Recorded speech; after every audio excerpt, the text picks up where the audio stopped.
61 হিজরি কারবালা মহল্লায় হযরত ইমাম হোসেন ঐশাচিক ভাবে যে শাহাদত বরণ করেন উনি পাপিষ্ঠ এজিদের সাথে।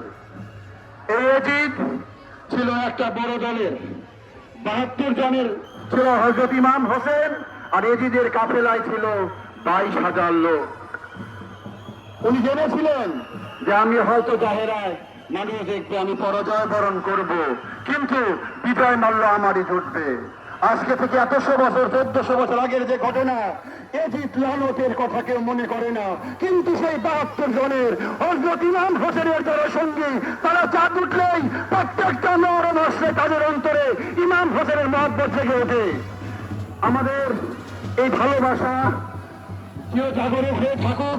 গড়পাড়া ইমামবাড়ি সাধকবৃন্দ যে ত্যাগ প্রতীক্ষা করে, যে মহরম প্রতিষ্ঠা করেছেন, জাহেলাবাদের প্রেম করেছেন, রাশেদের রসমের প্রেম করেছেন, সেটা ঠাকুর চিরভাস্বর। সে প্রত্যাশা ব্যক্ত করে সকলকে সালাম জানিয়ে আমার বক্তব্য এখানে শেষ করছি। আসসালামু আলাইকুম ওয়া রাহমাতুল্লাহি ওয়া বারাকাতুহু। কাকে দেবো এখন? কাকে দেবো?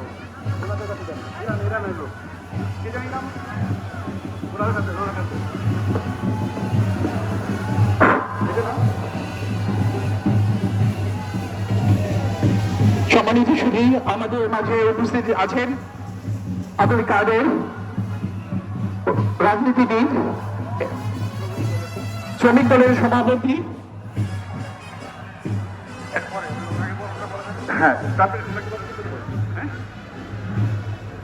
উপস্থিত আছেন অন্যান্য সম্মানিত অতিথিবৃন্দ।